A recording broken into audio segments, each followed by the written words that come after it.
কি একবার দেখবো না? আমার আল্লাহ দয়াময়, আমার আল্লাহ রহমানুর রহিম জানান। বাবারা, আমার দয়ার নবী নূর নবী যখন আমার আল্লাহর দিদারে গেলেন, আমার আল্লাহর দিদারে গিয়ে আল্লাহ আর দয়ার নবী আমার পাশাপাশি বসে আছে। আমার নবীর মনটা খারাপ,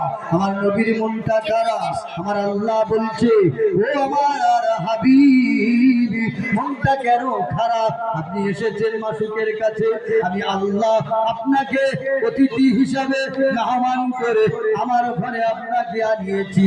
আপনার খারাপ মন, আপনার ব্যতীত মন আমি আল্লাহ আমার দেখতে ভালো লাগে না। হাবিব, কেন আপনার এত মনটা খারাপ? কেন আপনার এত কষ্ট? কেন মাথাটা আপনার নিচু? কেন মনটা মলিন? আমি আল্লাহ পাক, আমাকে একবার বলুন। আল্লাহর নবী বলেন, ও নবী আল্লাহ, আমি আপনার প্যারা হাবিব, আমাকে ভালোবেসে আপনি আমাকে দিদার দিয়েছেন, আপনি আমাকে ভালোবেসে আপনি আমাকে দিদার দিয়েছেন। বলেন আমার গুনাহগার উম্মতিদের উপায় কি হবে? তারা কি আপনাকে দেখবে না? তারা কি আপনার দিদার পাবে না? তারা কি আপনাকে দেখতে পাবে না? আল্লাহ পাক রব্বুল আলামিন আমার নবীকে বলেন, হাবিব আপনি চিন্তিত হবেন না, হাবিব আপনি ব্যথিত হবেন না, হাবিব আপনি মনটা খারাপ করবেন না। আমি আল্লাহ পাক কথা দিলাম, আপনার গুনাহগার উম্মতি, আমার গুনাহগার বান্দা বান্দীদেরকে আমি আল্লাহ দিদার দিয়ে দেব। আল্লাহ বলছেন। এবারে আমাদের প্রশ্ন, আল্লাহ কোথায় আপনার দিদার পাবো? আল্লাহ কোথায় আপনাকে পাবো? আপনি যে আমাদের খালিক, আপনি যে আমাদের মালিক। আল্লাহর নবী, দয়ার নবী বললেন, ও দুনিয়ার মানুষেরা, আমি রাসূলুল্লাহ তোমাদের জন্য জানিয়ে দিলাম, আল্লাহ পাক ঘোষণা করে দিয়েছে, আল্লাহ গুনাহগার বান্দা বান্দীদের সাথে আল্লাহ ভালোবেসে দিদার করবেন। আসসালাতু মিরাজুল মুমিনিন, আমার আল্লাহ জানিয়ে দিয়েছে, মুমিন তোমার জন্য, তুমি যখন নামাজে দাঁড়িয়ে যাবে, তোমার জন্য আমার আল্লাহ আসসালাতু মিরাজুল মুমিনিন, যখন তুমি নামাজে দাঁড়িয়ে যাবে, আমার আল্লাহ মুমিনের জিদার নামাজের মাধ্যম থেকে দিয়ে দেবে। আরো জোরে বলো সুবহানাল্লাহ। বললে মনে হয় নামাজ পড়তে হবে, নামাজ পড়লে খোদার দিদা, সেজদা তো রবের কদমে হবে। ইমাম জালালউদ্দিন সুয়ুতি বলছে, गुलाम सर झुकाएगा वही पर जहां पे मौला का कदम रहेगा। मौला का कदम है तो गुलाम का सर झुक जाएगा। बोलो सुभान अल्लाह।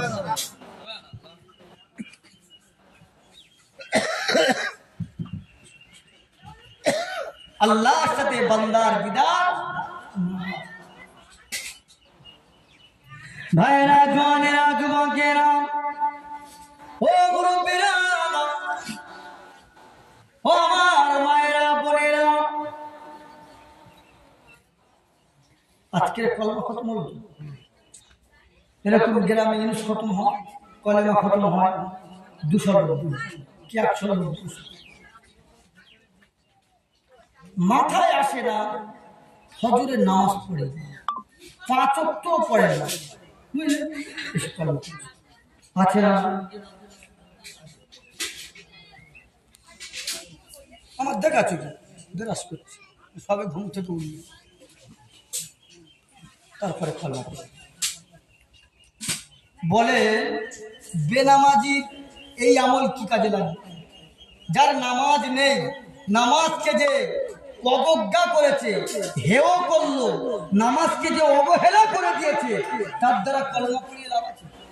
আর কথা বলে মেহমান হিসেবে খাওয়া, মেহমান হিসেবে খাওয়া, হাঁড়ি সমেত খাওয়া আপত্তি নেই, কিছু কোরআন খতম করানোওয়ালা আছে, নাজারা গ্রামে পড়ে দেখবে জীবনে বাপের জন্য এক পারা পড়ে না, নিজের জন্য জীবনে এক পারা পড়ে, কোরআন খতম করে 50 টাকা পাবে কোরআন খতম করে।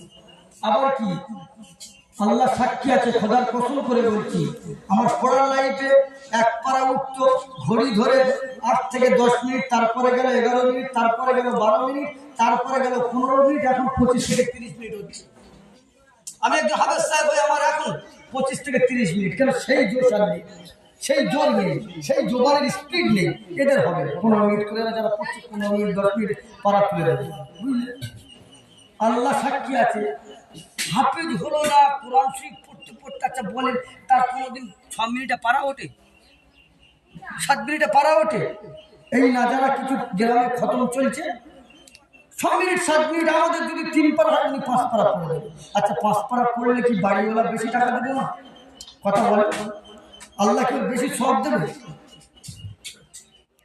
একটা হাফেজ সাহেব, যারা হাফেজ হচ্ছে জিজ্ঞেস করে একটা আয়াত কত কোটিবার পড়তে হয়েছে, তবে সিনায় এসেছে, কত কোটিবার পড়তে হলো।